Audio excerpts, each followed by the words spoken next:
Today, I'm going to talk to you about the difference between superstitious types of things in your life and obsessive-compulsive disorder. But before I do that, just to make sure this video goes well, give me one moment. I have a piece of wood. I've now knocked on it. Everything should be fine. Now, do we really believe that? My name is Dr. Patrick McGrath. I'm a licensed clinical psychologist and the chief clinical officer at NOCD. What's the difference between a superstition and obsessive-compulsive disorder? Well, superstitions seem to have a cultural aspect to them. They've been passed on for generations, and sometimes they even differ. In some societies, Friday the 13th is a horribly bad, awful day, and in others, it's celebrated as a day of luck and joy. We hold on to other ideas like opening an umbrella inside of your house will bring bad luck to you, or breaking a mirror could do the same kind of thing. There's even the one that we hear about, step on a crack, break your mama's back. We're going to focus on that one later, so stay tuned for that. And while today we don't have a doctor-patient relationship, I'm hoping that what you'll get out of this video is some ideas about how to differentiate what a superstition is versus obsessive-compulsive disorder, as well as ways that it might be treated. So stay tuned and we'll get into it. Have you ever been with someone who says knock on wood and then suddenly looks around and there's no wood available? So they just find something that maybe has a fake grain of wood and they knock on that and, well, that's good enough.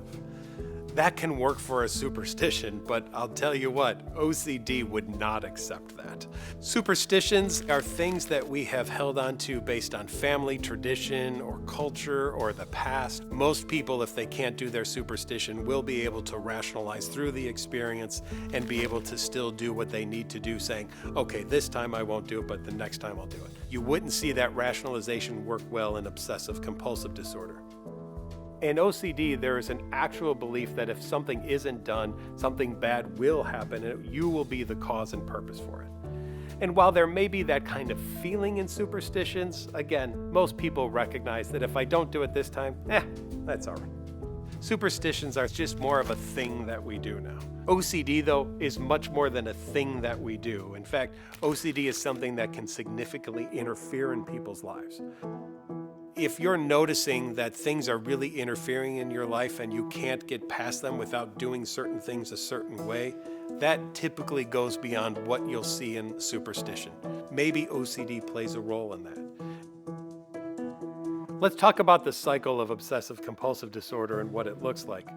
People experience obsessions based on some kind of trigger that occurs in their life. Those obsessions are intrusive thoughts or images or urges, and we want to neutralize them as quickly as possible. So we do this compulsion. It is a mental or behavioral act to get relief from the obsession that we're experiencing. Unfortunately, it only works for a little bit, and then we have to do it over and over and over. Let's break down the OCD cycle. And I'm going to go back to the example of break your mama's back if you step on a crack, right?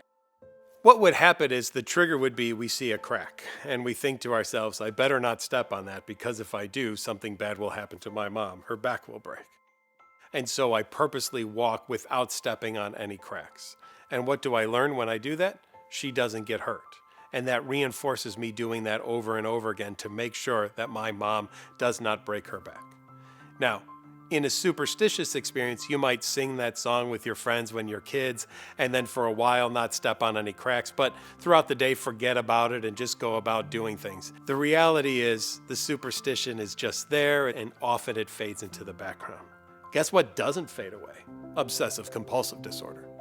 OCD stays at the forefront of your mind and says, you must do what I tell you to do because if you don't, something bad will happen. OCD does not make things better. It causes things to slow down and to be totally interfered with. It's time to change that cycle. And there is a way to do it. It's called exposure and response prevention therapy, or ERP. In ERP, we're going to do two things. We're purposely going to expose you to things that are uncomfortable. Those are those obsessions that you have. That happens all the time. You're always being exposed to those things. So the key component of the therapy is really the response prevention, not doing a compulsion. We want you to purposely not do what OCD wants you to do, and we want you to sit in the discomfort that you may experience in doing that, which is, in this case, not avoiding the cracks, but we purposely put our foot down on it and learn that we can handle that, and learn that just because we think it might cause our mom to be harmed doesn't actually make it true or real. And then we repeat it over and over and over again until it just becomes second nature to us. What we want to do is teach you it's okay to be uncomfortable. Just because OCD tells you something doesn't mean it's true, and it doesn't make it real. Hopefully you'll recognize that I'm not here to scare people away in treatment. We're going to stick a toe in the water and we're going to build our way up to diving in and swimming in the deep end. It's not throwing you in there first and telling you just figure out how to swim.